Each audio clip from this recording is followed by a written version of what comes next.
Ok, pessoal, muito boa noite a todos. Dando sequência então aos nossos encontros aqui em nosso espaço Caminho da Luz, o tema que nós vamos abordar hoje é a Arca de Noé aquariana.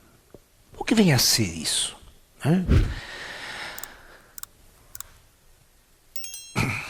Se nós lembrarmos da Arca de Noé, né, a famosa antiga Arca de Noé, a lendária Arca de Noé, bíblica, né, está lá a velha história de que Deus,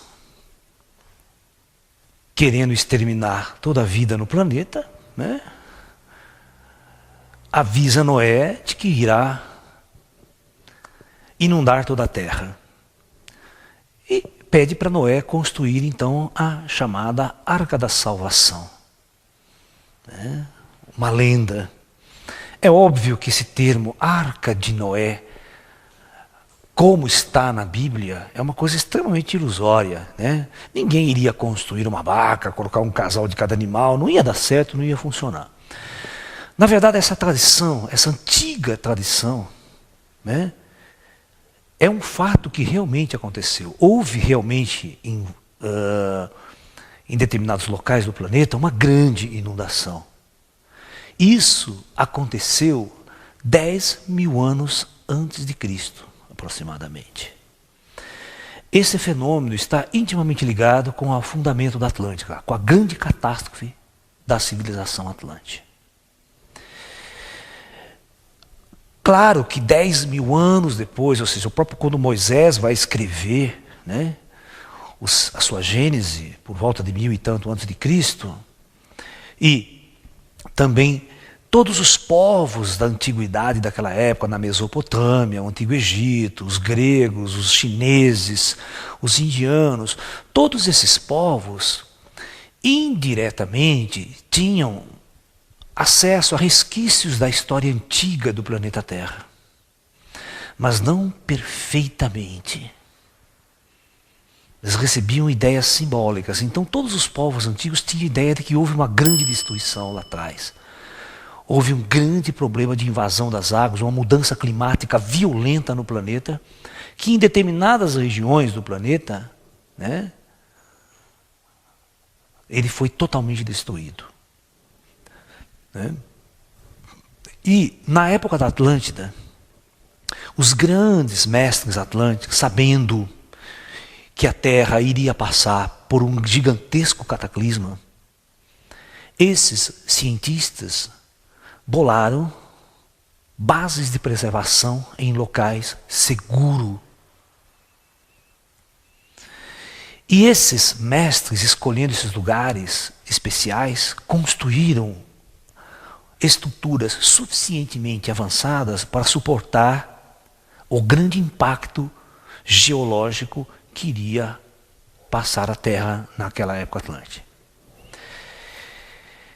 E eles levaram para essas bases de preservação toda a tecnologia atlântica, toda a mais avançada tecnologia da Atlântica.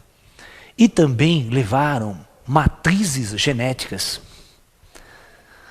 de tudo o que eles poderiam levar, de plantas e animais, porque eles sabiam que muitas, mas muitas espécies iriam à extinção com essa catástrofe.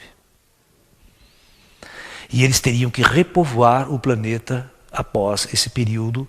Então eles precisavam preservar a matriz genética, os genes, para clonar, e também óvulos e tudo mais para fertilizar depois. Então essa é a verdadeira arca, levando um casal de cada animal. Mas não um animal físico que não daria uma logística para você manter, para dar comida para todo esse povo, né? Ainda nem comida para a gente, numa situação de crise dessa, a gente vai conseguir armazenar suficientemente por um período de 1 a 2 anos, 3 anos, às vezes você tem que ficar abrigado, porque o planeta lá fora vai estar insuportável. Então, após a grande catástrofe atlântica, quando o planeta Terra deu condições de sobrevivência, esses cientistas e esse grande número de pessoas que estavam nessas bases de preservação começaram a povoar o planeta novamente, munido da sua mais avançada ciência e tecnologia. Portanto, após esse período, entra naquela época o chamado período sobre o comando Astar, a Era da Luz. Uma nova égide, uma nova época para a humanidade daquela época. No meu seminário Projeto Terra, eu mostro claramente todos esses segmentos, cada etapa que a humanidade viveu, tá? E porque nós vamos viver novamente essa etapa de transição planetária idêntica ao ciclo atlântico. É como os maias sempre previram em suas profecias, né? Os maias previram todas as grandes catástrofes do planeta, porque o maia sempre fez um calendário cíclico, mostrando que todos os eventos geológicos de grande envergadura são cíclicos, eles se repetem ao longo da história. E o calendário maia está exatamente baseado na contagem longa do tempo, que é uma contagem de 25 mil anos, aproximadamente. Né? E essa contagem divide-se em 5 grandes ciclos planetários, de 5.125 anos cada. E a cada 12 mil anos, aproximadamente, que é a metade desse ciclo, cada 12.500 anos, ocorre um ciclo muito violento na Terra. Tá? Portanto, os grandes profetas da antiguidade, como Nostradamus, João Evangelista, todos os grandes profetas que tinham acesso ao acástico do planeta, que tinham acesso ao grande comando do planeta, esses comandos siderais mostraram a esses videntes, a esses paranormais, o caminhar da história. Porque tudo está programado, tudo está preparado dentro de uma ordem maior. E o que nós vamos conversar hoje é exatamente o problema de enfrentar esses grandes momentos de crise planetária. Se, presta bem atenção, vou colocar aqui bem claro, se esses eventos ocorrerem, o que é que nós podemos fazer para sobreviver? Onde nós deveremos montar as nossas arcas de Noé aquariana, nossas bases de preservação em locais seguros? Onde? Quais os locais mais seguros no Brasil, no nosso caso, nós somos brasileiros, para montar esses locais, essas bases? Então isso nós vamos discutir exatamente hoje. Tá? Onde nós devemos montar. E na próxima conferência nós vamos discutir como organizar grupos, né, humanos nessas bases de preservação. O que levar, como organizar as pessoas para dar certo, para não haver encrenca, briga, confusão. Tá? Então nós vamos estar conversando bastante sério e profundamente sobre esse tema hoje. Então hoje nós vamos falar sobre a Arca de Noé aquariana. Certo? Nós não vamos levar um casal de bicho para cada, certo? Mas vocês vão entender que o próprio governo americano, as próprias instituições que têm poder financeiro no mundo, com medo de um ataque nuclear massivo, eles construíram gigantescas bases operacionais para a preservação de muita coisa. Eles têm guardado, né, os próprios Mormons, a Igreja dos Mormons, por exemplo, construiu uma base nos Estados Unidos, uma base nuclear nos Estados Unidos, e levou para essa base toda a cultura humana que eles puderam levar. Eles têm uma das maiores bibliotecas microfilmadas da humanidade, certo? Eles têm lá um alojamento para mais de 3.000 pessoas suportarem com alimento guardado para mais de 5 anos, sem sair da base. Eles gastaram na época, isso aí eles fizeram mais de 30 anos atrás, eles gastaram 250 milhões de dólares na época. E a Suécia, por exemplo, é um país que tem abrigo nuclear e abrigo para esses eventos para toda a sua população.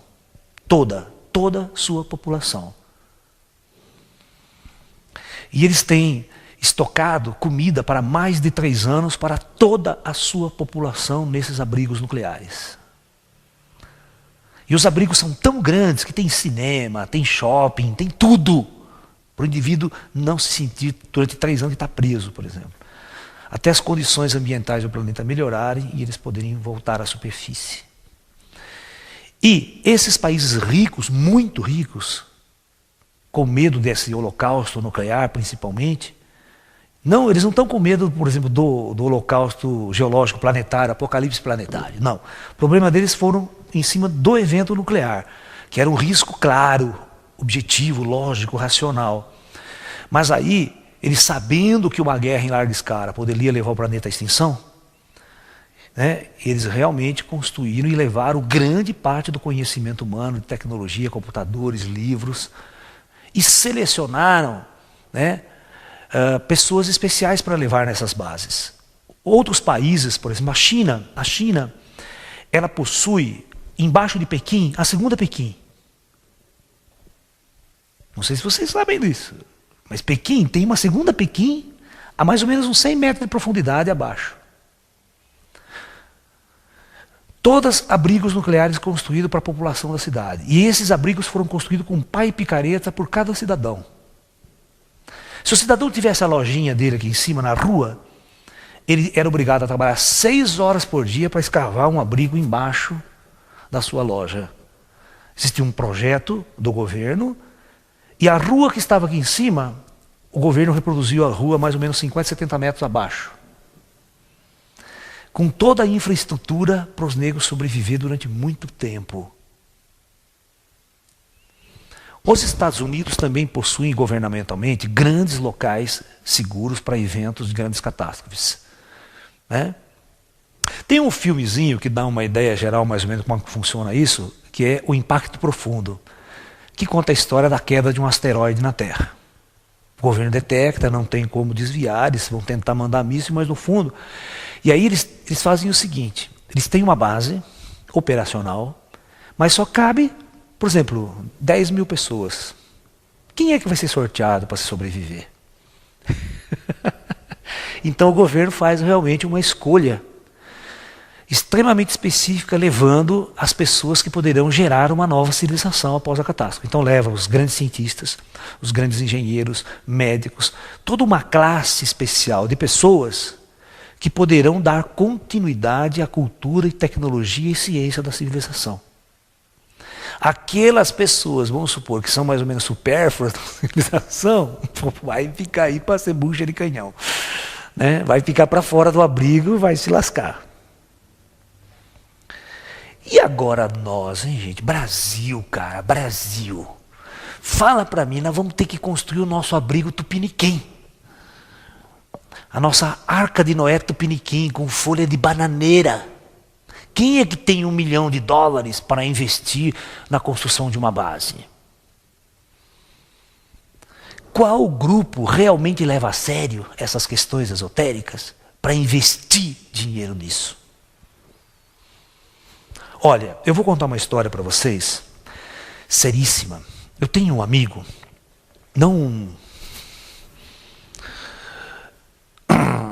uma pessoa muito famosa aqui no Brasil, né? Que é meu amigo esotérico, a gente conviveu junto uma época em nossos trabalhos, assim, nos encontrávamos muito em congressos. E por volta de 1980, 78, 79 e 80, eu organizava congressos de ufologia na cidade de Campinas, e eu trouxe várias vezes com a gente, né? Para fazer conferências. Esse meu amigo, muito conhecido no Brasil, no meio esotérico, né, ele tinha visões. O primeiro livro que ele lançou chamava Mensagens Extraterrestres. E ele tinha visões constantes do Apocalipse. Visões constantes de um momento crítico e destrutivo para a humanidade, principalmente para o Brasil. Tá? Então esse indivíduo, ele batalhou, né? Ele era arquiteto, tudo, ele batalhou, ele começou a fazer conferências sobre as suas visões no Brasil inteiro. Ele atraía nas suas conferências milhares de pessoas. Às vezes ele ia dar palestra, tinha 600, 700, 1000 pessoas na porta. Ok?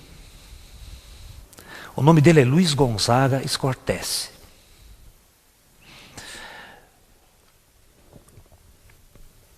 Na época ele fundou um projeto chamado Projeto Alvorada.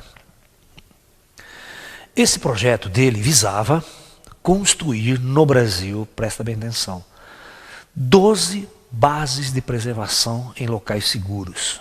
12 pontos que ele marcou, de acordo com as próprias evidências deles, que seriam no Brasil locais seguros, né, distribuído ao longo de todo o Brasil, território brasileiro, para cada região ter a sua base de preservação. Né? E ele fez todo o projeto arquitetônico da base de preservação. Todo o projeto. Só que na época ele orçou que uma base ficaria em $250 mil.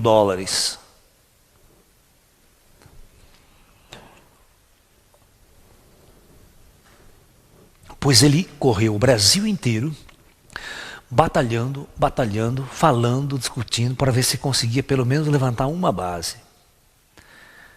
Ninguém investiu um tostão nessa ideia.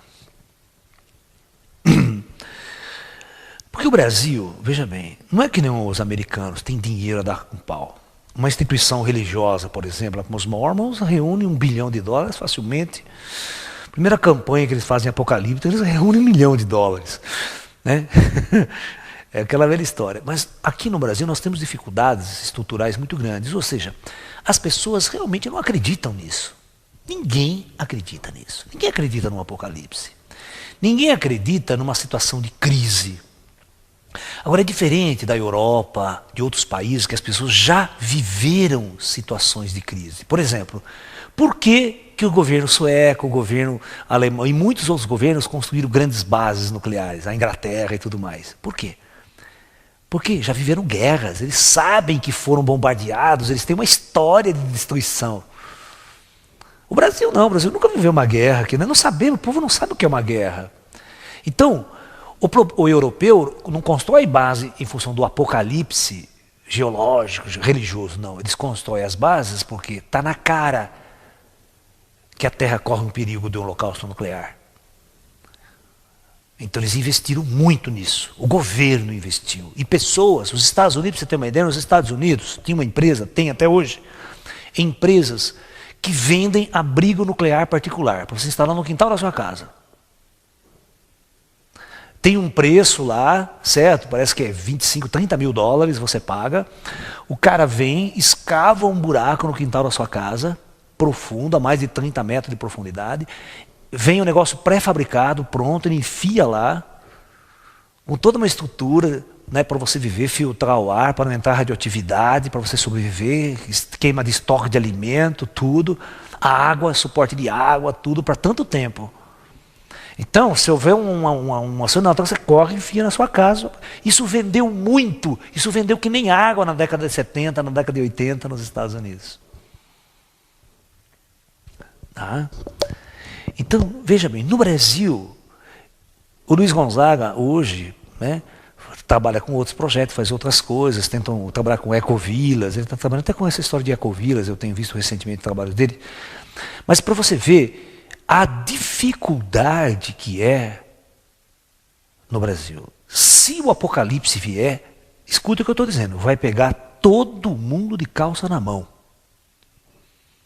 É o velho termo que a gente usa aqui, né? Vai pegar todo mundo de surpresa e ninguém vai saber para onde correr, porque ninguém vai ter realmente para onde ir. E é óbvio que neste momento mais difícil as pessoas vão se lembrar do que o Laércio disse, vai todo mundo correr para esses lugares. Só que vai correr para esses lugares que eu estou falando, mas vai chegar lá.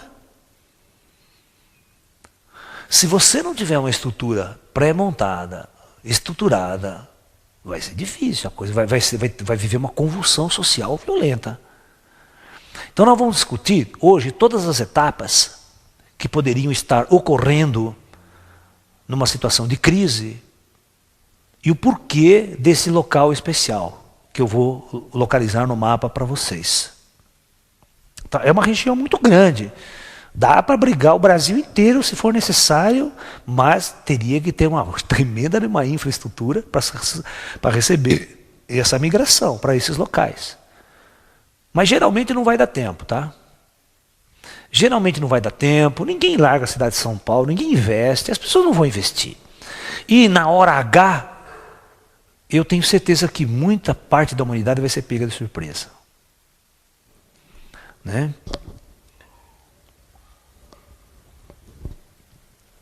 Então, eu vou citar as 3 possibilidades de eventos previstos pelos grandes profetas que preveem as situações apocalípticas para o nosso planeta. E em função de cada uma delas, nós vamos ver o que é que a gente vai se virar, o que é preciso ser feito em cada uma das situações. Então, os grandes profetas, como Nostradamus, Edgar Cayce, né, João Evangelista, todos os grandes profetas preveem mais ou menos essas 3 situações que são possíveis. Primeiro, todos são unânimes em relação ao holocausto nuclear. Ok? E os grandes profetas sempre disseram que o holocausto nuclear, ou uma guerra nuclear, seria apenas o aperitivo da grande catástrofe. E que uma segunda catástrofe, ainda maior para a humanidade, viria em função de o que nós chamamos de uma catástrofe geológica. Ok? Uma catástrofe geológica.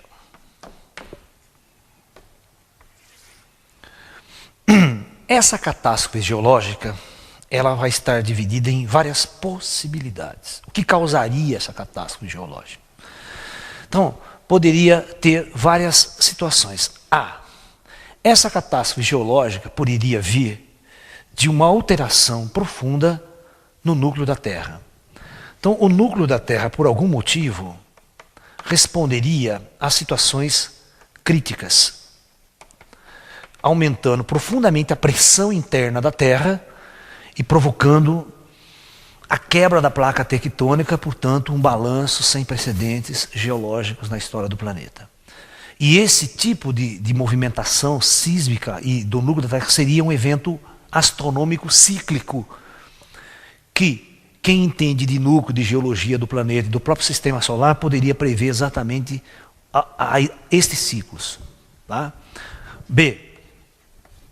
Uma profunda alteração no Sol. Tá? Como os maias dizem que o Sol seria o responsável por uma catástrofe planetária, o Sol poderia entrar num período extremamente violento em termos de explosões solares, sabe, de flare stars, mandar radiação intensa para o planeta, mudando bruscamente o clima e, ao mesmo tempo, mudando profundamente o campo magnético da Terra, e esse campo magnético afetaria também, novamente, o núcleo da Terra, e esse núcleo perturbado dispararia grandes terremotos de ordem planetária. C. Uma outra possibilidade que dispararia catástrofes geológicas sem precedentes seria Hercólobos, o astro X. Previsto ou falado por alguns videntes, como o próprio livro do Ramatiz fala do Hercólobos, né? O astro intruso, um astro que passaria perturbando a órbita terrestre. Eu tenho uma conferência especial sobre Hercólobos. Se vocês querem ir fundo nesse tema, vocês podem pesquisar a fundo, né? Eu tenho uma palestra específica falando sobre Hercólobos, como é esse astro, como seria a sua influência, como ele deveria vir para não ser notado pelos astrônomos e cientistas, né? Então, a perturbação astronômica de um astro gigantesco, que estaria numa órbita muito alongada, uma órbita que poderia durar 12.500 anos, ou seja, ele passaria no periélio de sua órbita de 12.000 em 12.500 anos, e toda a passagem periélica causaria grande destruição na Terra. Por isso que os cientistas esotéricos, os antigos, podem prever os ciclos exatos de destruição, que é um astro muito gigante que esteja capturado pela órbita terrestre, teria uma órbita extremamente alongada e quando ele passou há 12.500 anos atrás, demorou mais 12.500 anos para ele voltar a entrar no processo. Por isso ele é desconhecido. A nossa humanidade que a gente conhece tem uma história de 5.000 anos praticamente, né? Então a gente não tem nem história desse astro. A história está lá na Atlântida, 12 mil anos atrás. Né? Da última passagem dele. É muito interessante essa discussão. Mas o nosso tema central hoje não é exatamente discutir o Orcólogos. Nós vamos discutir a Arca de Noé. Aonde, na verdade, em Tupiniquim, assim, claro, é aonde nós vamos amarrar o nosso burro. Né? D. Uma outra situação prevista por grandes profetas, o Código da Bíblia, Nostradamus tem uma ideia assim também, o próprio João Evangelista no Apocalipse bíblico, o Código da Bíblia agora recentemente, e os próprios maias falam da possível queda de um cometa na Terra.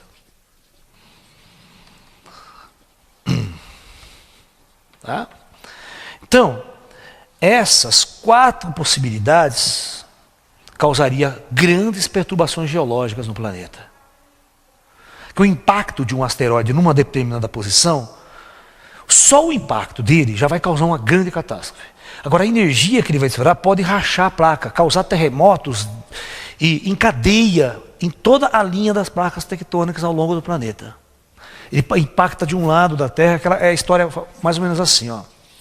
Ele pode impactar aqui, nessa situação, a zona de energia distribui e vai fazendo que grandes terremotos aconteçam em toda a extensão do planeta.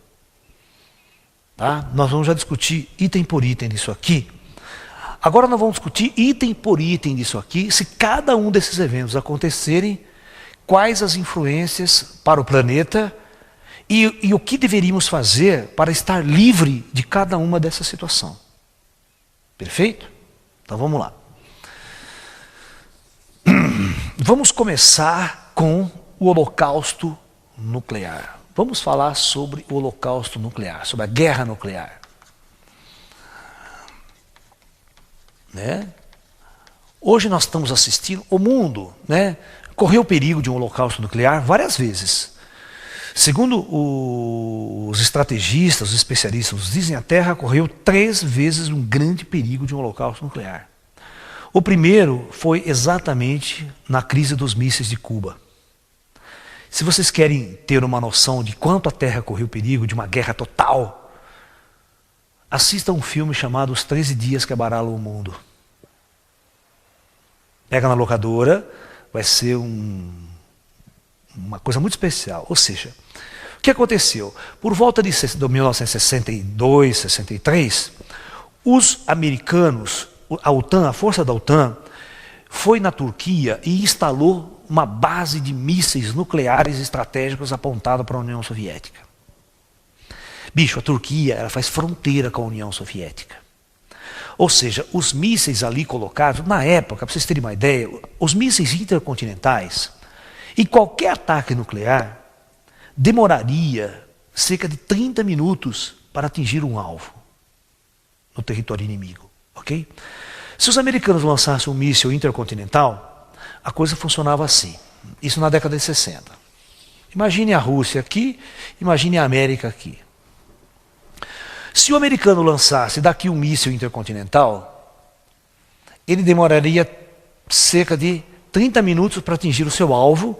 Isso possibilitaria um tempo, né, de alarme, as pessoas correrem para o abrigo, as pessoas poderem acionar uma contramedida, um contra-ataque.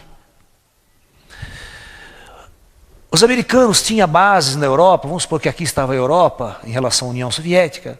Eles tinham bases, mas aviões teriam que levantar voo e levar. Os mísseis localizados em bases na Europa também demorariam no máximo 30, 20 minutos para atingirem seus alvos. Daria uma ação. Mas quando os americanos instalaram sua base de mísseis exatamente na fronteira com a União Soviética, na Turquia, os mísseis demorariam no máximo 10 minutos para atingir seu alvo. Não tem tempo de reação. Até você detectar o míssil, o cara fica assustado. É um ataque verdadeiro, não é um ataque verdadeiro. Vou falar para o presidente russo, vamos contra-atacar, não vamos contra-atacar, o bambu já caiu. É complicado. Os russos ficaram tão enraizados com isso, que secretamente eles mandaram para Cuba mísseis nucleares à noite e começaram a instalar uma base de mísseis nucleares apontada para os Estados Unidos também. Aqui na fronteira com os Estados Unidos. Mísseis demorariam 10 minutos. Quando os americanos descobriram, aí começou a crise. Ou vocês tiram esses mísseis, ou nós invadimos Cuba e destruímos tudo. Os americanos estavam afim. E qualquer ação russa significa uma retaliação americana total, nuclear. E o pior não era isso. O pior que vinha vindo, quando os americanos... Tinha metade dos mísseis nucleares instalados aqui. Os russos vinham vindo com uma frota no Atlântico, trazendo mais uns 20 mísseis e mais umas 30 bombas atômicas. A crise se deu exatamente porque os americanos fizeram um bloqueio naval aqui, ó. Colocou porta-aviões, cruzadores, submarinos, e essa frota soviética vinha com porta-aviões, submarinos escoltando, ok? E os americanos falaram, aqui você não passa. Imagine a tensão, a hora que essas duas frotas, os russos falaram, não vamos passar, se você der um tiro, um único tiro em nós, é guerra nuclear total. Você escolhe. Essa foi a tensão, você não tem noção.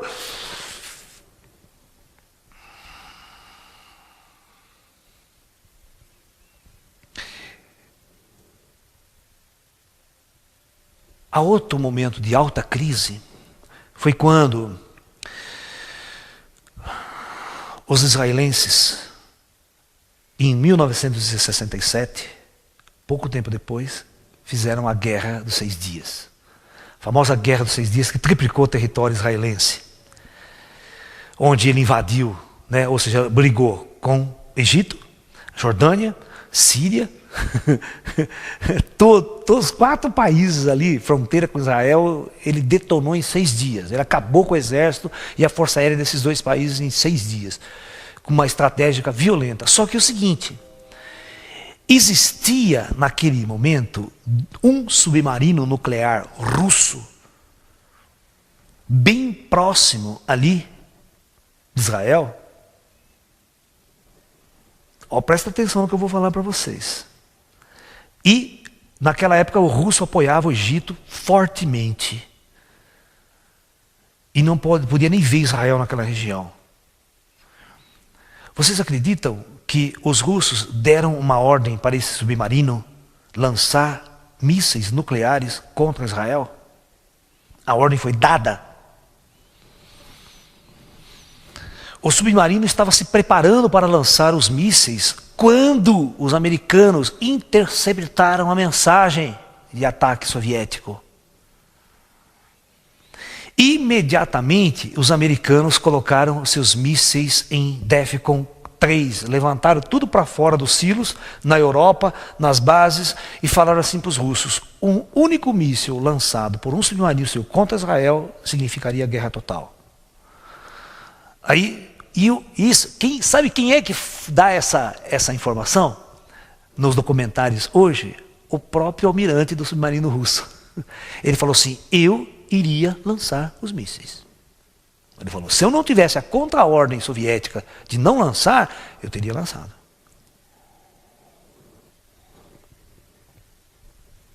Sabe o que o almirante russo falou? Que ele tinha virado as chaves.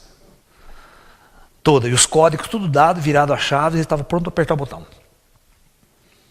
Quando ele recebeu a contra-ordem russa para abortar o lançamento. Por causa da pressão americana. Agora, vocês pensem hoje,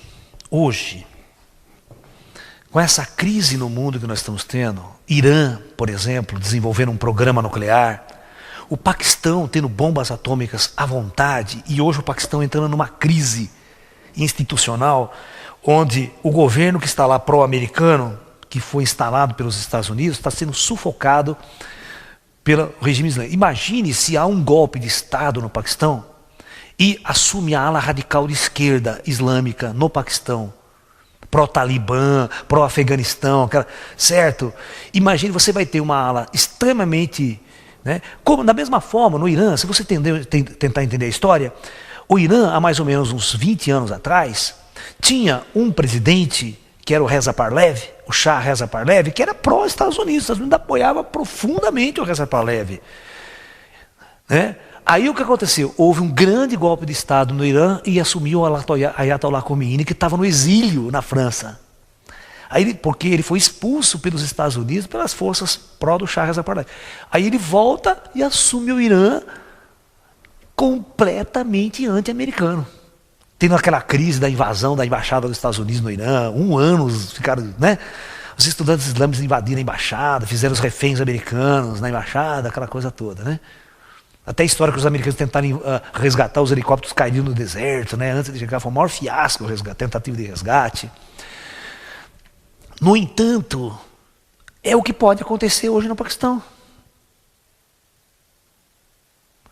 E o Paquistão, o engenheiro paquistão vendeu a tecnologia nuclear da bomba atômica paquistanesa para a Coreia do Norte e para o Irã.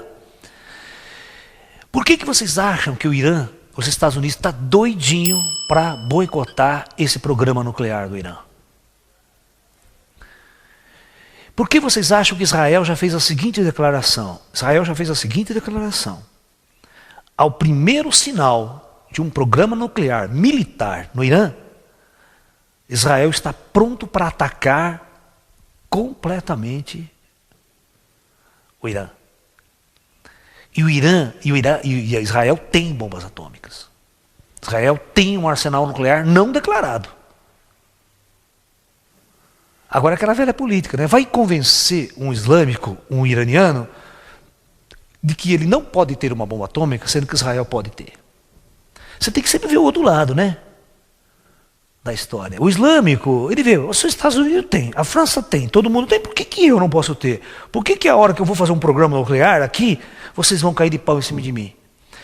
E o pior disso, se vocês prestarem atenção na sutileza do mundo, exatamente quando parte da ONU, pleiteada pelos Estados Unidos, querendo fazer todo esse boicote, a Inglaterra, querendo fazer um boicote do programa nuclear, vamos fazer sanções econômicas contra o Irã, e os Estados Unidos sempre falam em intervenção militar no Irã. Sempre. Eles estão falando constantemente. Quando o Sarraj falou, nós não descartamos a possibilidade de um ataque militar, de uma invasão militar no Irã, de um ataque para desmantelar o programa nuclear. Pra vocês terem uma ideia, em 73, o Iraque começou a construir um reator atômico nuclear. Ele começou a construir um programa nuclear. Quando o serviço secreto de Israel detectou, ele não estava em guerra com o Iraque, nada. De madrugada saíram uns 20 caças israelenses voando baixo e simplesmente destruíram toda a usina nuclear iraquiana e voltaram para casa. Só que na época, o Iraque não tinha exército, não tinha capacidade para enfrentar diretamente Israel, não tinha. Mas esses ataques é comum, esses dias mesmo, Estados Unidos, Iraque foi lá e atacou uma base na Síria, né? Que não está em guerra com a Síria, deu uma maior bafafá, e o pessoal já está dizendo que a guerra contra a Síria é só por questão de tempo. Tá? Esse Oriente Médio pode se incendiar a qualquer momento. E você vê o discurso do presidente do Irã, constantemente falando assim, o nosso sonho é ver Israel varrido do mapa. Ele usa essa linguagem. Agora eu pergunto para você, como é que você vai varrer Israel do mapa? Só tem um jeito, com ataques nucleares. Com ataques de bombas nucleares. É o único jeito, vocês varrem Israel do mapa. Acaba. Mas e a retaliação? Você acha que Israel vai ficar quietinho vendo o seu país sendo retalhado? É óbvio que ele vai retalhar nuclearmente e pesadamente. Por isso que eu falo, a hora que a primeira bomba nuclear explodir agora no mundo moderno, vai ser um choque tão grande para a humanidade. Você imagine se Israel mandar uma bomba nuclear no Irã primeiro. Você tem, por exemplo, 2 a 3 milhões de muçulmanos mortos por um ataque nuclear por Israel. Você imagina o levante, o ódio, a raiva do mundo islâmico.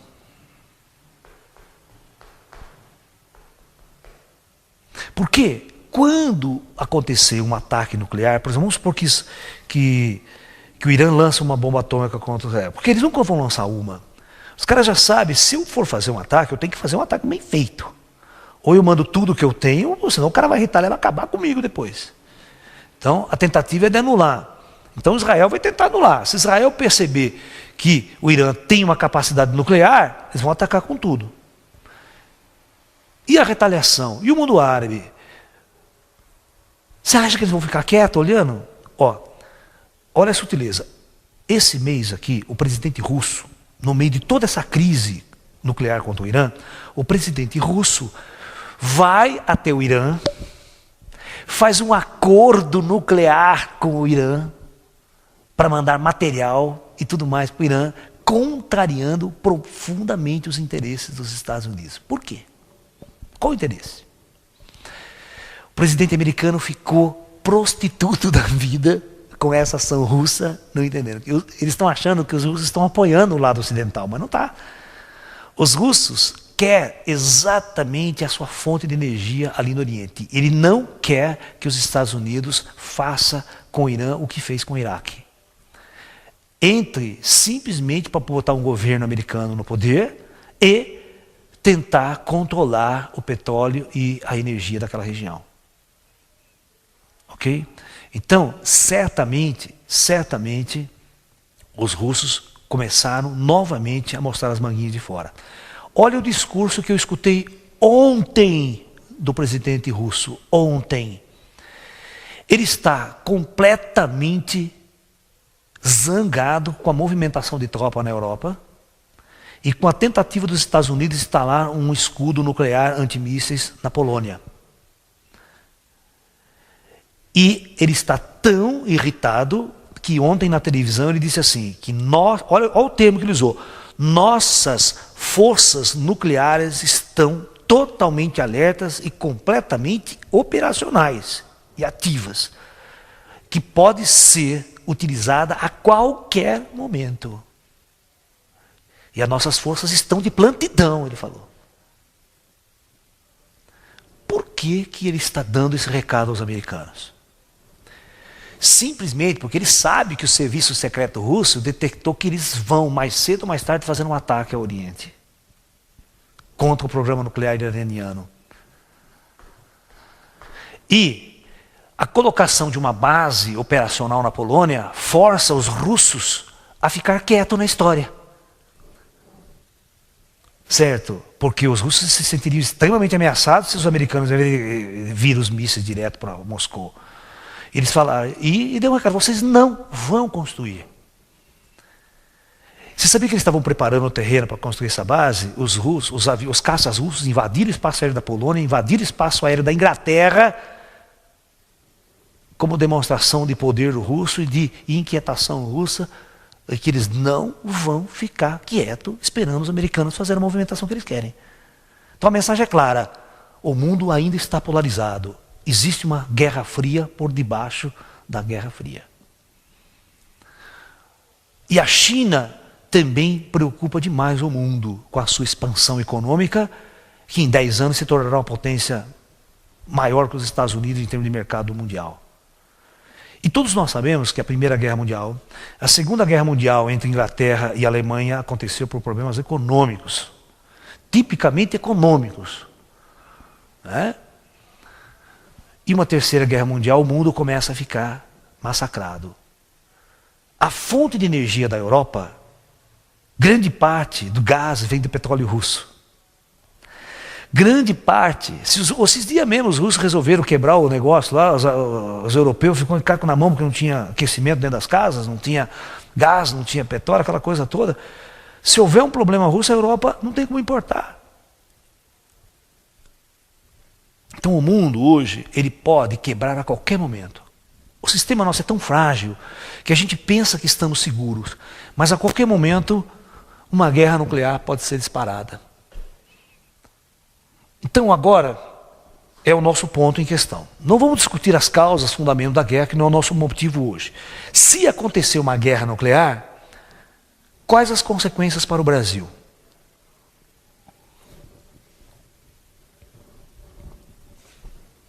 Eu escrevi um livro há muito tempo atrás, há mais ou menos uns 30 anos atrás, eu escrevi esse livro aqui, ó. Manual de Sobrevivência à Guerra Nuclear. Você já imaginou? Há 30 anos atrás. Nesse livrinho a gente fala exatamente o que é radiação, como que a radiação contamina o ser humano, certo? Se acontecer uma guerra nuclear no mundo, quais os primeiros passos que você tem que fazer, que tem que dar diante do... Vamos supor que eu estou aqui com vocês conversando, estou em casa, de repente, na televisão, ataque nuclear em Israel, Oriente Médio, sim. Ou vocês vão ver, ó, 2 bombas atômicas lançadas nos Estados Unidos. O que você faz?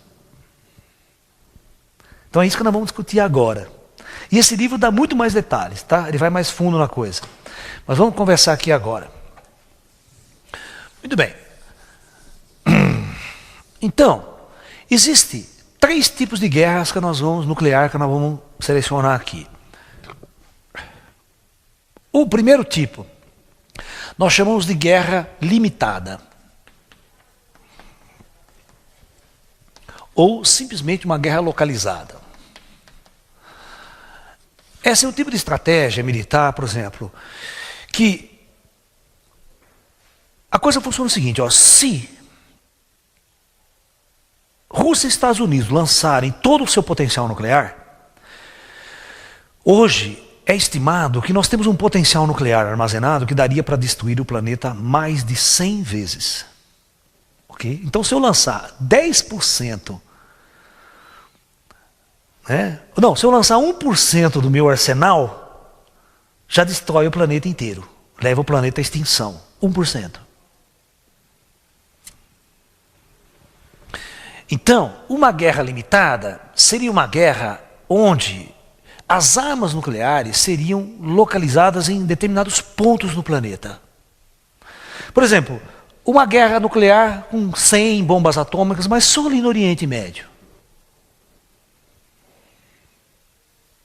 Não teria conceito de uma retaliação na Europa ou a alvo nos Estados Unidos. Mesmo que os Estados Unidos fosse alvo de 4, 5 bombas. De pequeno porte, não de grande porte, lançado por países pequenos, não lançadas pela China nem pela Rússia. Vocês estão entendendo? Porque a Rússia teria bombas de hidrogênio altamente poderosas. Mas esses países pequenos, como o Paquistão, a Índia, Coreia do Norte, o próprio Irã, a capacidade nuclear desses países é construir umas bombas de no máximo 15 quilotons, 20 quilotons no máximo de potência, que seria exatamente uma bomba de Hiroshima. É diferente dos arsenais ingleses, dos arsenais americanos e soviéticos, que possuem bombas 1000 vezes mais poderosas que Hiroshima. Negócio absurdo. Pegar uma bomba H, que é uma bomba de hidrogênio termonuclear, ela é mas muitas vezes mais poderosa que uma bomba atômica. Então, se você não usar essas bombas de grande impacto, somente os Estados Unidos retalham com bombas menores, né? E o alvo localizado é no Oriente Médio. Se eles conseguirem lançar algumas bombas contra os americanos, e a guerra parar por aí, não entrar China, não envolver Rússia, não envolver nada, parar por aí, nós temos uma guerra localizada. Ou seja, nós temos apenas essas regiões que seriam altamente poluídas com a radiação. Nesse caso, o Brasil não seria afetado. O único problema que afetará o Brasil, nesse caso, é as consequências econômicas e sociais. Ou seja, se uma guerra nuclear acontece desse jeito, a Bolsa de Valores quebra no dia seguinte. Feriado bancário no mundo inteiro.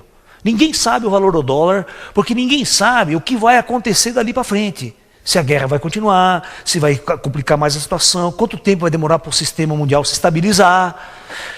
Então, economicamente, dá feriado bancário no dia seguinte. Quanto você tem no banco, em real? Pode ter certeza que você não vai saber quanto você tem. O banco não vai deixar você retirar dinheiro, porque você tem papel, é tudo virtual. Você sabe que o mercado, o valor do dinheiro, da moeda, é regulado em função do dólar, do mercado mundial. Há uma quebra no sistema. Os maias preveem isso. Os maias têm uma previsão muito interessante, que eles dizem o seguinte: vai chegar um momento que tudo o que nosso mundo está baseado, que é o dinheiro, vai quebrar.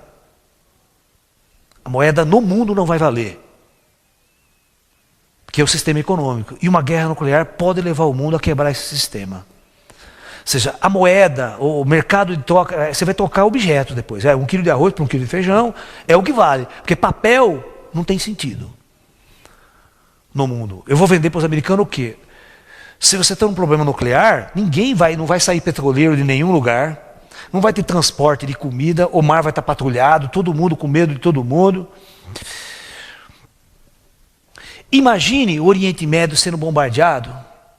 Nós sabemos que a radiação, mesmo que você não morra no impacto, e os sobreviventes, fugindo, sabendo que está altamente contaminado, não vão entrar nas cidades, vão fugir. Vão fugir para onde? Se as fronteiras dos países vizinhos estão todas bloqueadas, fechadas. A guerra vai continuar de alguma forma ou de outra.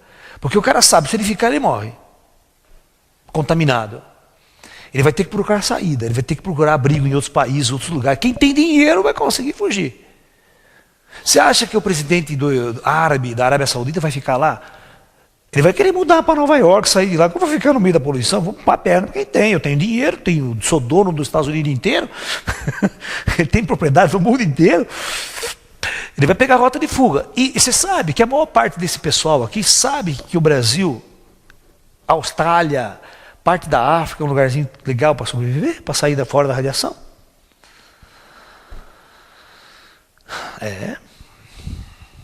Existe uma profecia muito interessante que diz o seguinte: quando o grande pontífice, o Papa, mudar a sua residência de Roma, pode ir atrás dele. Essa é uma profecia de Nostradamus, muito forte. A Europa pode estar ameaçada por uma guerra nuclear ou por catástrofe geológica sem precedentes, e o Papa vai ter que mudar, sair de Roma. Ou mudar para o Brasil, para algum lugar. Quando ele fizer isso, você pode correr atrás do Papa, porque a coisa está feia. Porque essa é uma profecia muito clara de Nostradamus, que diz assim: quando o pontífice mudar sua residência, haverá uma grande crise na humanidade e uma grande catástrofe se aproxima. Então, rezem para que o holocausto nuclear seja localizado. 2. Segunda situação. Aqui não tem problema, nós só vamos enfrentar todas as dificuldades econômicas. Ou seja, as pessoas que trabalham para a empresa americana, que dependem de importação, exportação, mandar matéria, vai quebrar. Vai quebrar porque ninguém vai comprar nada, o mundo para, o mercado para, e ninguém sabe quanto tempo depois isso vai se estabilizar. Portanto, pode se preparar que metade do Brasil vai perder emprego. Aqui. Não vai ter para quem vender, para quem comercializar, vai parar. Aí o governo nosso tem que fazer um regime de guerra. Você dá vale refeição para você, né? Quem já viveu em clima de guerra sabe como é que é, né? Não tem emprego, não tem serviço, não tem trabalho, vai fazer o quê? Abre aquelas frentes de trabalho inútil, né? Que não serve para nada, nem fica carpindo lá, igual no Nordeste se faz sempre, né? Para dar uma cesta básica para o cara por mês, um vale leite, um vale não sei o quê, para não morrer de fome. Senão morre de fome. Certo? Entra em regime de guerra. Ninguém paga aluguel mais. Não tem como. Quebra tudo. Não tem. Vou trabalhar para pagar aluguel como? Meu emprego quebrou o planeta quebra. O Brasil tem que instituir uma coisa chamada lei marcial. O país entra num regime extremamente violento e fica em atenção com relação ao mundo. Todas as fontes de energia são controladas pelo governo depois. Você tem 1 litro de gasolina por mês. É isso aí. Fica tudo controlado. Comida, supermercado, tudo controlado. O governo entra, o exército entra, estocando, controlando. O seu dinheiro não vale. Não adianta você ter dinheiro, você não tem o que comprar com o dinheiro. É a história do Plano Real, lembra do Plano Real? Que o governo chegou e confiscou tudo que você tinha na poupança? Tudo que você tinha no banco? O dinheiro no banco nunca é da gente. Uma situação de crise, some tudo.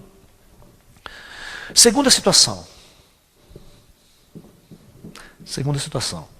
Uma guerra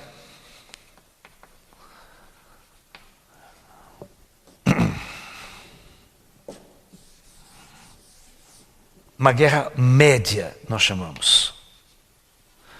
Uma guerra média seria realmente a utilização de grande quantidade de armas nucleares, Rússia entrando na guerra, lançando bomba, mas não lançando tudo que tem. Nesse caso, você pode calcular assim, ó, vamos supor que umas 200 bombas atômicas sejam lançadas no planeta. Aí o bicho vai pegar.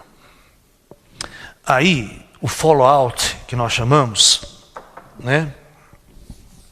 Fallout significa o material radioativo. Porque eu penso assim, ninguém vai usar arma nuclear no Brasil. O Brasil nunca é uma ameaça direta. O Brasil, nesse caso, é um dos países mais tranquilos do mundo. O Brasil não tem um confronto direto com a Rússia, com o Oriente Médio, com os Estados Unidos, com ninguém. Muito pelo contrário, esses países, num caso de guerra total, sempre consideram o Brasil como o celeiro do mundo para fornecer uma infraestrutura pós-guerra. Como fornecer alimento, fornecer até território de abrigo, receber abrigados de guerra e tudo mais, que é um ponto neutro. Seria um país neutro, como a Suécia durante a Segunda Guerra Mundial, né?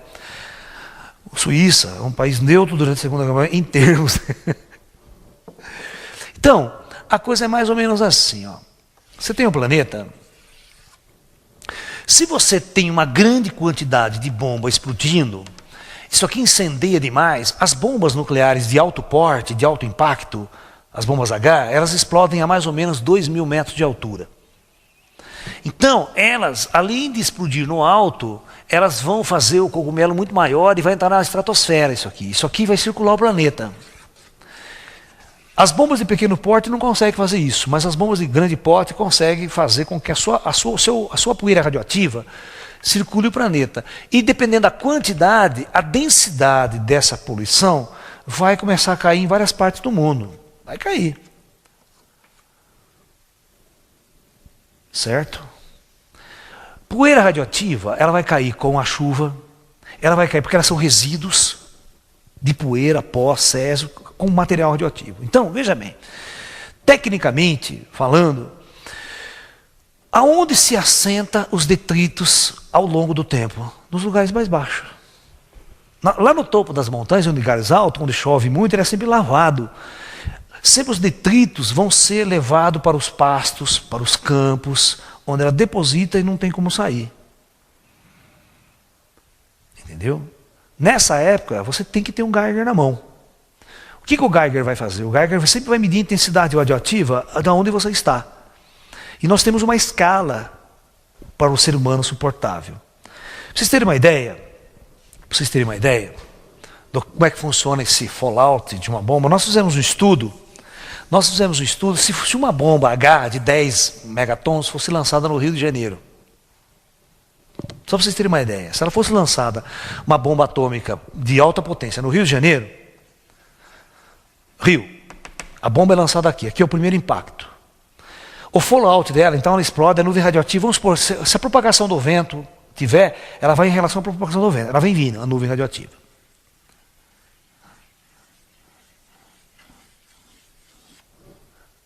Tá? A 1.000 quilômetros de distância, isso em 1 dia, 2 dias, 3 dias, 4 dias após a explosão, depende da velocidade do vento, das condições climáticas e a velocidade que isso aqui vai indo. E aonde ela vai vindo, ela vai caindo, ela vai depositando. Então, as horas subsequentes à explosão, elas são mais perigosas. Quem estiver mais próximo, então os caras vão fazendo medida com o Geiger, certo? Eles vão acompanhando a nuvem radioativa. Nos Estados Unidos já foi feito isso, tá? Os caras explodem uma bomba no atol de Bikini, por exemplo, H, e depois vê a sequência do fallout e vai medindo isso, tá? Então, a coisa funciona o seguinte, existe uma contagem radioativa aí, que é o seguinte, a gente mede a intensidade radioativa numa escala chamada Huygens. Acho que é mais ou menos assim que escreve, se eu não estou enganado. Tá? Então, a coisa funciona o seguinte, a escala vai de 0 a 1.000, por exemplo. Tá? Uma exposição, se tiver marcando o seu Geiger 50 Huygens, 50, se você ficar exposto a essa intensidade 1 hora a 2 horas, você vai morrer em 1 semana. Tá ok? Se o seu contador está marcando 100, tá? Aí você ficar exposto 1 hora, porque a radioatividade você não sente, tá? Se você não tiver o Geiger, você não vai saber que tem radioatividade. Porque você não sente, não vê, não tem cheiro, não tem nada. Se você ficar exposta 1 hora a 100 Reutemann, você morre em 2 dias. 2 a 3 dias. Começa a dar febre alta, tal. É aqueles caras, lembra que os caras do Césio, lá 137 de Goiânia, que pegou na mão, ficou em contato com ele, durante algum tempo, ficou recebendo intensidade. Você vê, morreu gente pra caramba, os outros caras com câncer, precisou cortar a mão, tal. Quem teve um contato direto com material radioativo? E tudo depende do tempo de exposição, tudo é tempo de exposição. Né? 200 Reutemanns. Se você ficar exposto 30 minutos, 20 minutos, você já vai morrer. Por isso que tudo é tempo de exposição, a intensidade da radiação na época. 500 Reutemanns. 10 minutos você morre em 1 dia, 2 dias, morre rápido. 1000 Reutemanns. Então, nem se fale. É uma carga letal. Por exemplo, você tem uma ideia, presta atenção. Quando o reator de Chernobyl explodiu, ele explodiu, e estava incendiando, pegando fogo, aquele puta perigo de radiação, do poder radioativo. Então, os técnicos russos ficaram tão desesperados que eles pegavam o helicóptero, eles botavam aquelas puta roupa de autoproteção, que não protege porcaria nenhuma, certo? Não existe roupa de proteção para radioatividade, tá? Você esquece. Os caras vestiam uma roupa na tentativa. Eles tinham 1 minuto para ficar em cima do reator. Então o que eles faziam? Eles desciam com o helicóptero lá, com a pá, com aquela puta roupa pesada. 1 minuto eles podiam ficar lá, corriam no helicóptero e ir embora. Podia trazer outro. Eles ficaram numa operação dessa durante mais ou menos 1 dia, 2 dias. Só que quer que eu conte a história para você? Todos os indivíduos que subiram naquele reator para tentar apagar a chama e jogar o material radioativo, porque o material radioativo explodiu, ficou lá em cima, as pastilhas de urânio ficou ali, ó. Todos morreram. O piloto do helicóptero, que nem desceu, morreu também. O helicóptero não descia, o helicóptero ficava mais ou menos 30, 50, 60 metros, descia aquele cabo lá, o cara pulava e voltava de novo para o cabo. O piloto morreu, todo mundo morreu por causa da exposição radioativa. E os caras com 1 minuto de exposição. Imagina a intensidade que estava lá na cabeça do reator de radiação. Estava mais de 1000 Reutemanns. Os técnicos sabiam que iam morrer, sabia? Uma exposição daquela, tecnicamente qualquer cientista sabe, não dá para expor. Então vamos lá. Aqui funciona assim, ó. A 500 quilômetros de distância, chega a dar 400, 500 Reutemanns. Nos dias subsequentes. Essa radiação ela vai decaindo com o tempo. Depois de 1 mês, 2 meses, 3 meses, esses níveis vão baixando. Mas a 1000 quilômetros de distância pode chegar a 200 Reutemanns. E você não sente absolutamente nada. Você fica exposto, legal. Só que à tarde começa a dar uma febre, começa a dar enjoo, e você começa a vomitar, começa a ficar mal, e à noite você morreu.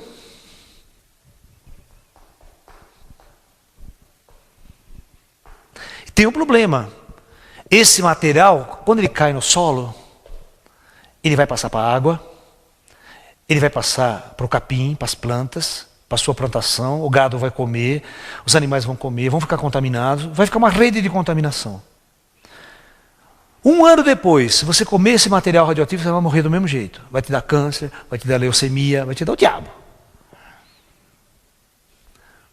Vocês acreditam que a poluição que Chernobyl causou, a nuvem que Chernobyl causou, foi equivalente a 100 bombas atômicas de Hiroshima? A 100 bombas atômicas de Hiroshima. Essa foi o impacto da poluição em Chernobyl. Portanto, numa guerra média, a poluição radioativa pode chegar ao Brasil. Não creio que chegaria a 100, 200 Reutemanns, só se ela for. Mas muitos lugares você não vai poder ficar exposto muito tempo no meio ambiente. Você tem que ter um abrigo. E tem que ter. Sabe quanto que custa um aparelho Geiger? O mais barato, que eu fiz uma pesquisa hoje aqui no Brasil, produzido no Brasil, R$ 8.000. Nós vamos ter que comprar um chinês, uns russos importados, vamos ter que dar um jeito. Né? Pegar uns baratinhos no contrabando, alguma coisa, vamos ter que, porque em caso de conflito nuclear, nós vamos ter que saber onde você está, monitorizar, medir. Se você perceber que está ruim, corre, sai da região, tenta achar uma região onde a contagem está mais baixa, ou, melhor coisa, ficar no abrigo. Ficar num abrigo longe do campo, longe de locais, com estoque de alimento, com filtro de ar, com todo o equipamento sofisticado para não absorver a radiação externa. O problema, quem é que tem isso no Brasil? Tupiniquim. Por isso que eu falei, base Tupiniquim. Vocês terem uma ideia, quando a França, olha, presta atenção, a França fazia testes nucleares na atmosfera em 1980, 70, na década de 70, 60, a França fazia testes no atol de Mururoa, que fica aqui no Atlântico, no atol de Mururoa, que é a possessão francesa. Uma semana depois, se media no Rio de Janeiro. Você vai lá no Rio de Janeiro. Isso foi feito pela PUC do Rio, por cientistas do Rio.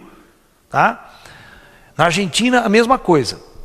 Olha a distância.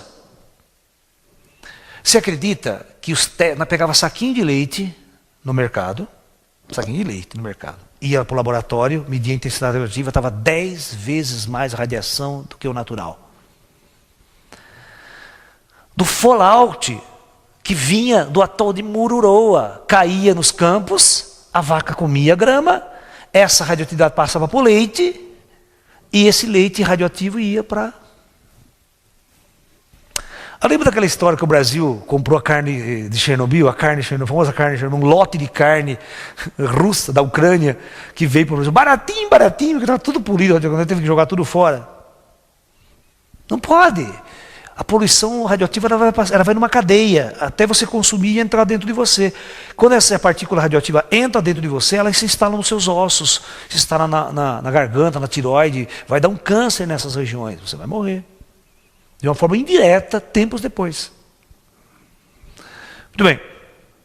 Agora, a terceira situação é chamada guerra total. Ou seja, a guerra total é a loucura mesmo.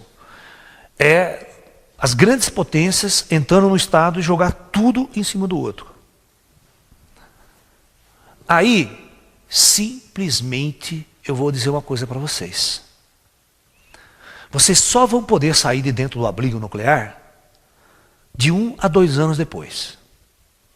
E a hora que você botar a cabeça para fora, você nunca mais vai reconhecer o seu planeta. Os sobreviventes que estiveram em locais adequados para sobreviver, com estoque de comida por 2 a 3 anos, com filtros especiais, você vai ter que aguentar uma situação de ficar trancado num abrigo nuclear por 1 ou 2 anos, você não pode botar a cabeça para fora. Porque o planeta vai à extinção. Tecnicamente, já fizeram esses estudos, enquanto o inverno nuclear, entra uma situação de crise. Assiste um filme chamado O Dia Seguinte. Um filme chamado The Day After. Tem nas locadoras, foi um filme feito para a televisão americana, certo? É um filme que vai mostrar exatamente uma guerra total. O que acontece com as pessoas que sobrevivem a esse primeiro impacto, como elas vão morrendo ao longo do tempo. Esse filme mostra até 1 mês, 2, 3 meses depois de um holocausto nuclear. Aí vocês vão ver exatamente o que resta para nós numa situação de crise dessa. Isso na parte nuclear. Então, são os 3 estágios.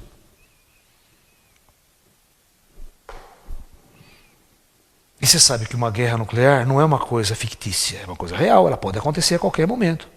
Os arsenais estão aí, os países estão em conflito. Uma hora ou outra, um não suporta o outro e lança artefatos nucleares contra o seu inimigo. Ok? Então pense nisso. Em função da guerra nuclear, qual que é o melhor lugar para você se abrigar? Eu já estou falando. Né? Se a guerra for em larga escala, você tem que estar abrigado longe dos grandes centros urbanos, porque os centros urbanos vão estar em um caos, um conflito, não tem abastecimento. As pessoas estão com medo de tudo, não tem controle, perde-se o controle, perde-se a questão financeira, dinheiro, as pessoas entram em colapso. Aí eu estudo mesmo na hora que nós vamos ver o bicho, como é que ele vai pegar, como é que a situação vai ficar. Né? É problemático isso. Agora vamos ver. O interessante é que se você lê Nostradamus, Nostradamus diz o seguinte, que uma guerra nuclear será apenas o aperitivo da maior catástrofe que virá ainda. Você já imaginou? Né? É a história dos 4 cavaleiros do Apocalipse. Primeiro lança um, é uma praga que vem para a humanidade. Depois vem o outro. É 4 pragas para a humanidade. É como se fosse uma em cima da outra. Então, vamos ver a catástrofe geológica.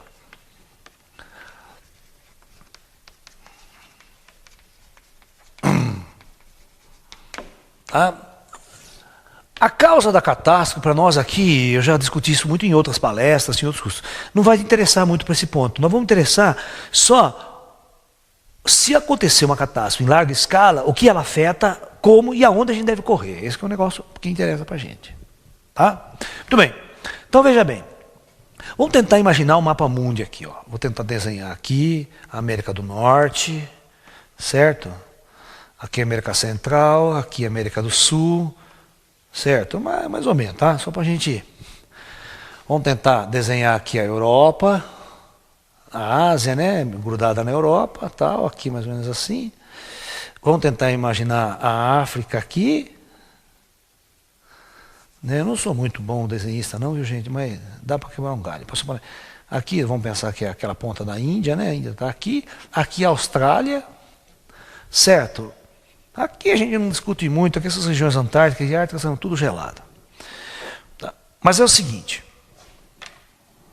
na década de 60, os grandes cientistas desenvolveram uma teoria moderna sobre a geologia do planeta Terra.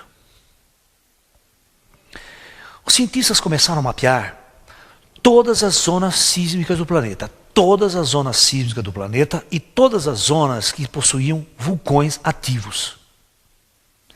E começaram a mapear. Então eles perceberam que esta aqui era uma zona toda sísmica com vulcões ativos. Toda essa costa aqui, ó. Ok? Toda essa região aqui. Subia aqui e caía lá. Aí, do lado de cá, acontecia a mesma coisa. É que você tem que entender que esse mapa nosso está planificado, tá? Ele vem, passa por dentro da Índia aqui, passa por aqui, vem para cá. E foram mapear no oceano também. Mapear aqui assim. Fazer isso aqui. Aí, dentro do oceano, eles começaram a mapear, tinha uma linha aqui sísmica, uma cadeia montanhosa muito violenta aqui. E aqui vinha, isso aqui vai fechar lá no polo e tudo mais, que é o nosso mapa é planificado. Né? Aqui tem uma linha que sai daqui, também vem aqui, passa pela Austrália, vai embora. Muito bem. Simplesmente os cientistas descobriram o quê? Que na verdade o planeta Terra, vamos imaginar o planeta Terra, ele tem uma geologia assim.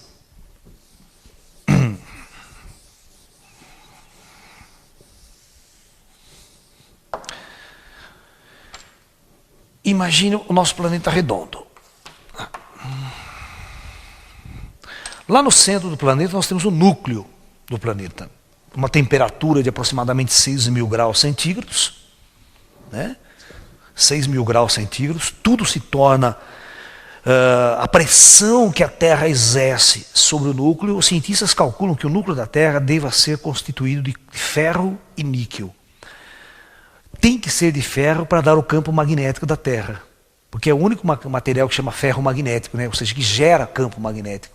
Quando superaquecido em movimento circular, tecnicamente você gera um campo elétrico fortíssimo e, por consequente, um campo magnético.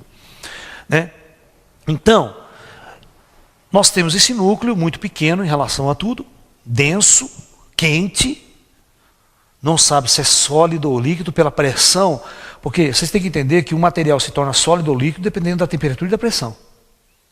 Tá? Como a pressão é muito intensa, você pode até ter um material a 6.000 graus centígrados sólido, que não tem como derreter, porque a pressão é muito intensa. Então nós teríamos uma camada aqui, ó. Por isso que ninguém consegue chegar ao núcleo da Terra. Não adianta fazer aquelas viagens fantásticas ao núcleo da Terra, porque não tem material que suporte 6.000 graus centígrados. qualquer material que você inventar, derrete antes. A essa temperatura, tá? Então não dá para mandar uma sonda para o núcleo da Terra. Não existe como fazer isso. Então a Terra teria a crosta, essa parte sólida da Terra, rígida, que endureceu ao longo dos bilhões de anos, né? E aqui nós temos o manto, que é a parte do magma, rocha derretida quente, uma temperatura muito alta. Tá? Então, nessas trincas aqui, nessas zonas aqui, que são falhas geológicas, são trincas na crosta terrestre, são grandes trincas, aonde a Terra alivia a pressão. A pressão começa a ficar muito grande aqui, os vulcões então eles explodem, a lava sai, nessas juntas a lava sai e vai formando os grandes vulcões. Havendo derrame de lava, derrame e vai formando um vulcão, forma uma montanha vulcânica, ilhas vulcânicas. Se vier no mar, se vier na terra, como o Vesúvio está lá, como o Kilauea no Havaí está lá, derrubando lava o tempo todo, é uma forma de escape do sistema. E ao longo, os cientistas perceberam que isso aqui, que a Terra na verdade é como uma casca de ovo trincada, era toda trincada. E essas trincas são chamadas de falhas geológicas. E devido à pressão do planeta, essas placas, elas se movimentam. E nas trincas elas raspam uma na outra. E esse raspar é os terremotos.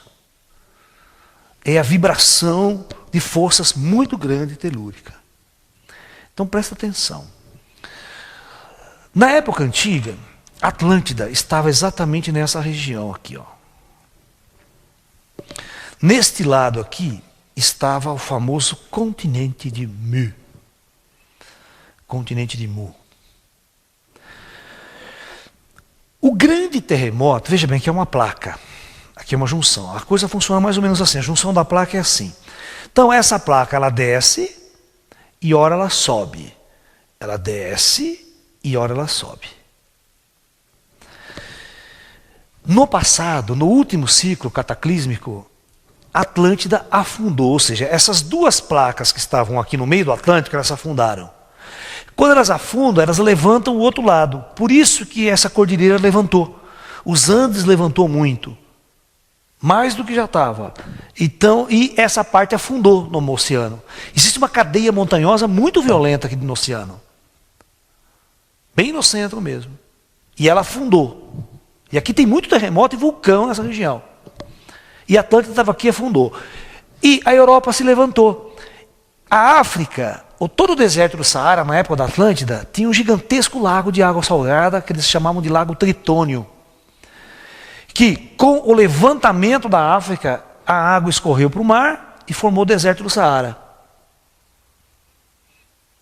Tá? Então, quando a placa ela levanta de um lado, ela baixa do outro. Então fica esse esquema assim. Só que a previsão, Edgar Cayce faz a seguinte previsão, presta atenção. A Atlântida voltará à superfície, no novo cataclisma de ordem planetária. Isso significa que a pressão do planeta vai inverter novamente a placa. Bom, presta atenção. Se isso acontecer, Lemúria, ou o continente de Mu, vai voltar à superfície também. Mu. Porque Mu afundou aqui. Quando essa placa levantou, essa parte de cá onde estava Mu afundou. Porque o planeta é tudo certinho. Quando uma levanta, a outra é a gangorra. Presta atenção, você tem uma gangorra.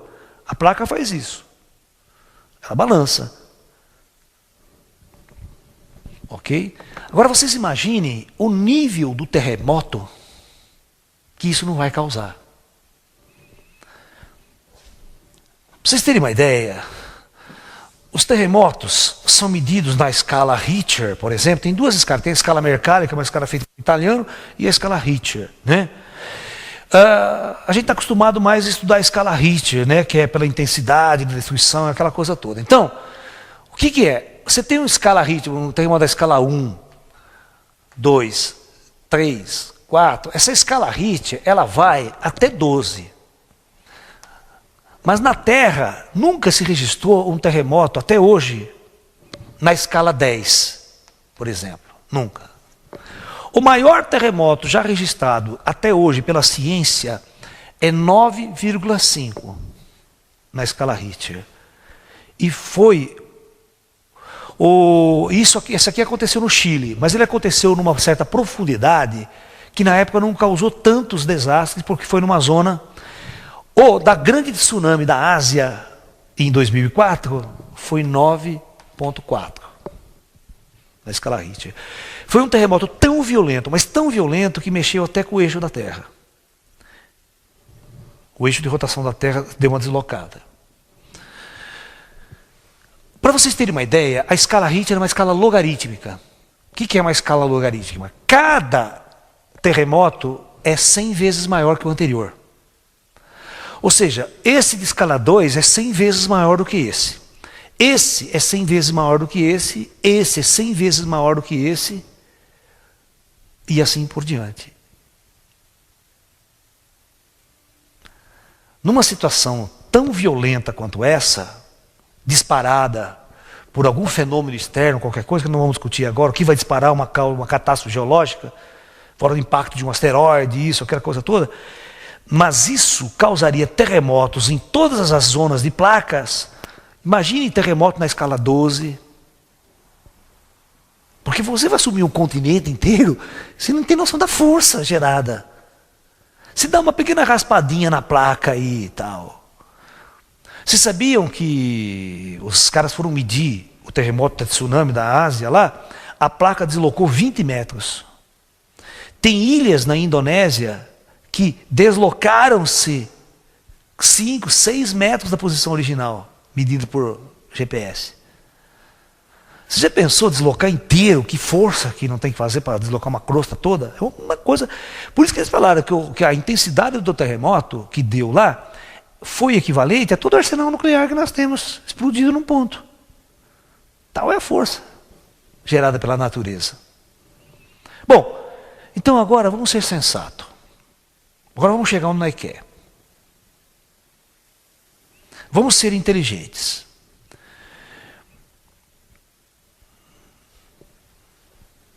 No continente, aqui o que tem de zonas de terremotos, todas ao longo dessa placa, ou seja, se você for uma pessoa inteligente, estudou, prestou atenção no lalá, você vai perceber que você não pode ficar ao longo dessa placa. Ao longo dessa placa das linhas tectônicas é onde vai ter os maiores terremotos, maior crise, maior caos. Então, esses locais são totalmente perigosos em qualquer parte do mundo. Mas dá uma olhada no Brasil. Se você não olhar no Brasil, o Brasil não tem nenhuma zona sísmica. Certo? Aqui não, nos Estados Unidos, na Califórnia, a região aqui, o México é perigosíssimo. A América Central é super perigoso. Certo? Toda a linha da Cordilheira dos Andes não vá nessa época. Essa época, toda a Cordilheira dos Andes são locais extremamente perigosos. Vi o Chile esses dias dando terremoto no Chile fortíssimo. E toda vez que dá um terremoto no Chile, presta atenção, toda vez que dá um terremoto no Chile na escala 6, na escala 7, treme São Paulo, treme Rio Grande do Sul, treme os prédios em São Paulo, Rio Grande do Sul. Esses dias mesmo teve no Chile, tremeu o Sul aqui, tremeu São Paulo. Agora você imagine se dá um terremoto na escala 10 no Chile, na escala 11, vai cair prédio em São Paulo, vai cair prédio no Brasil, vai cair prédio em grandes cidades. Que os nossos prédios não têm a mínima estrutura anti-terremoto. Ok?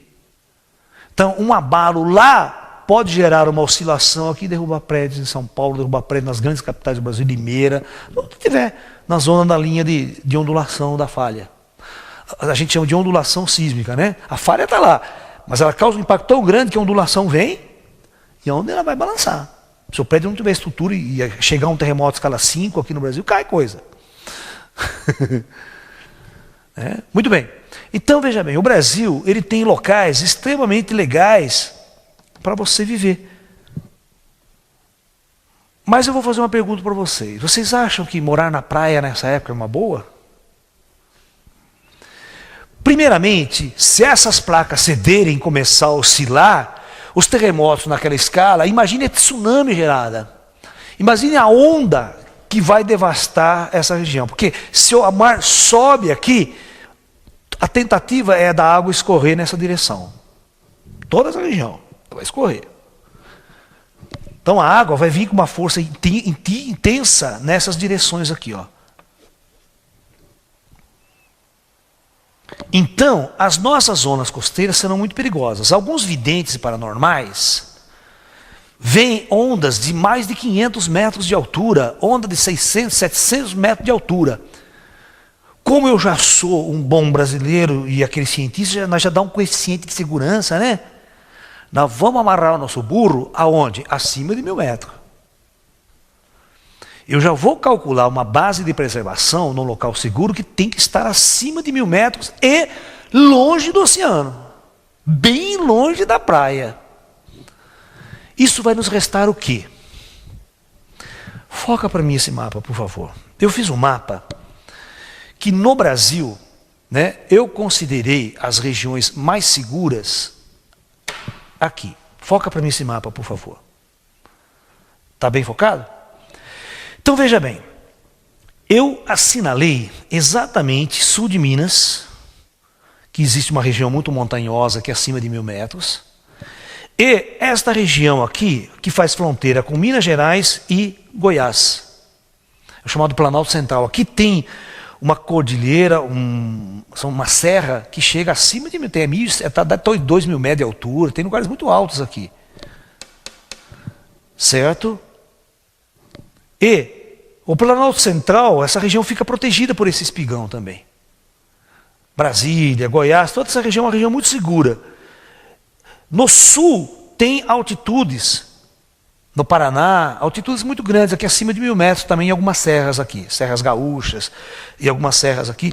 O problema é a proximidade do mar, mas ainda dá para segurar as pontas. Se a coisa não for muito complicada. Eu não assinalei aqui porque eu considero que as mais distantes do oceano, que tem paredões muito grandes aqui segurando esse avanço, são essas regiões mais práticas. A Amazônia, toda essa e o Nordeste são lugares muito perigosos, são muito baixos.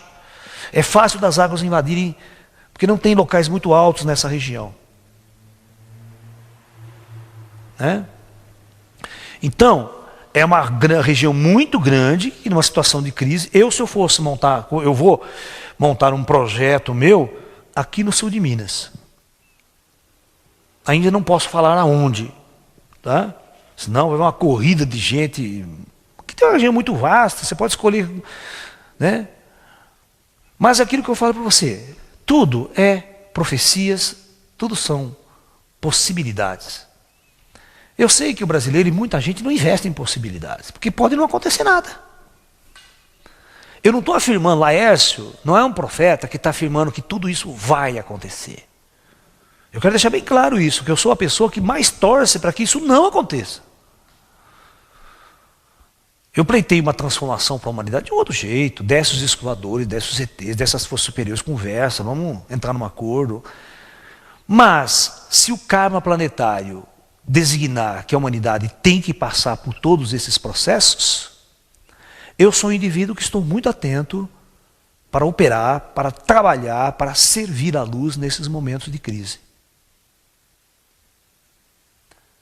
Eu sei que é muito difícil, ninguém vai tirar um dinheiro do bolso para comprar uma terrinha, para comprar uma chacrinha, nessas regiões, fazer mudanças em suas vidas, se preparar, porque de última hora, bicho, todo mundo vai correr para lá e não vai ter onde ficar.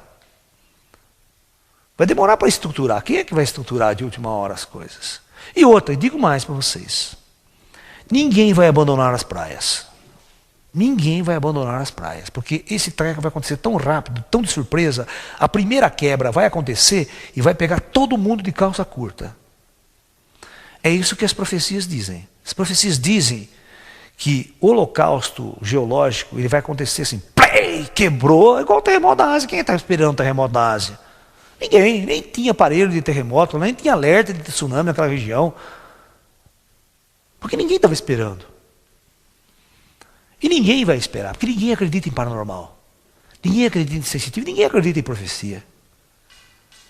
Portanto, se o fenômeno explodir, estourar, ele pode estourar de uma maneira pegar todo mundo de surpresa.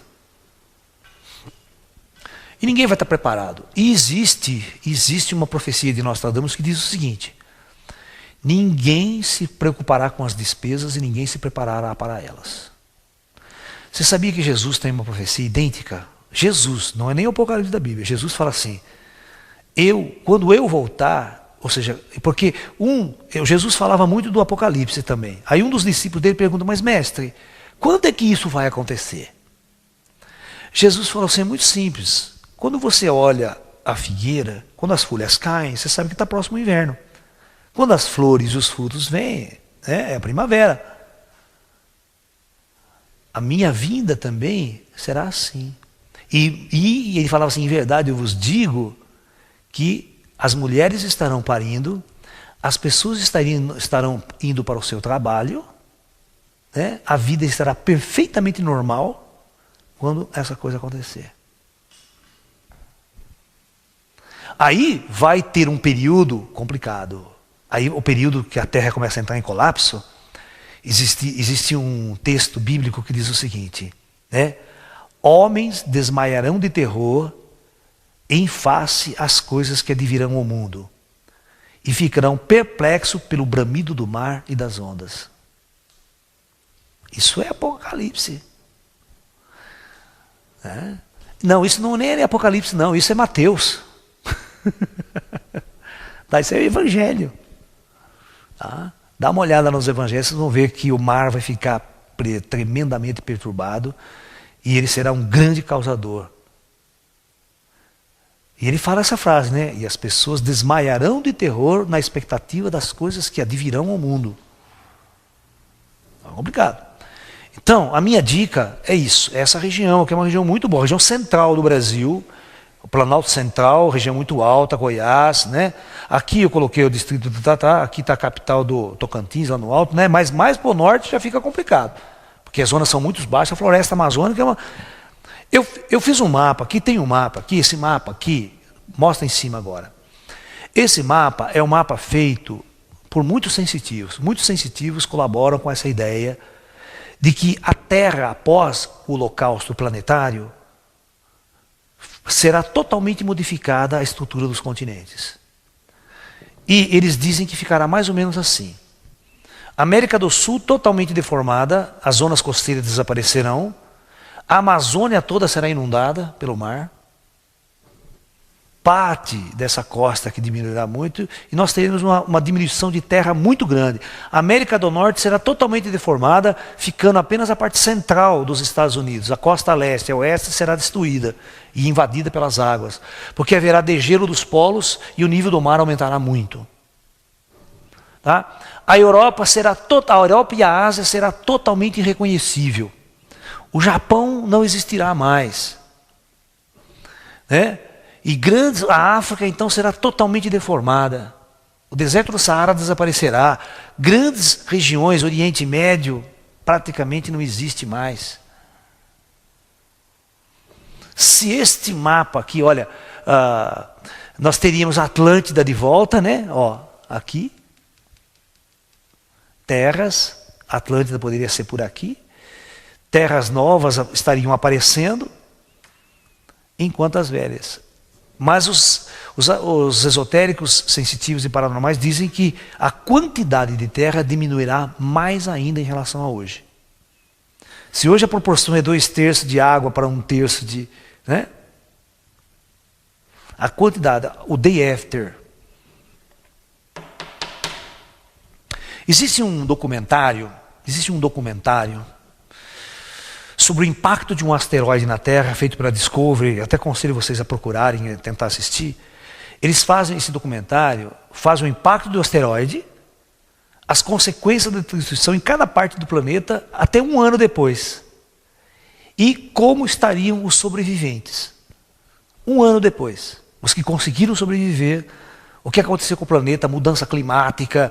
Porque imagine todos esses vulcões entrando em erupção, toda essa desordem no planeta, o planeta fica totalmente escurecido por trevas profundas durante meses e meses, toda a cadeia alimentar, o ecossistema entra em colapso. Portanto, a sobrevivência a uma catástrofe desse porte só será possível se você estiver abrigado em locais seguros, com alimento, remédio, alta estrutura organizada para mais de 2 anos. Porque para o planeta estabilizar, vai demorar um bom tempo. Muitas, mas muitas espécies entrarão em extinção. Muitas. E se bobear, a própria humanidade entra em extinção. Se não existir uma ajuda externa, se não ocorrer uma intervenção extraterrestre, se não ocorrer uma intervenção do plano superior, dependendo de certas situações, a humanidade corre perigo de extinção. Tá? Então essa é a mensagem de hoje. Eu sei que ela não é muito boa, mas é um alerta. É um alerta para que nós possamos estar conscientes do que pode acontecer se as grandes profecias realmente se cumprirem.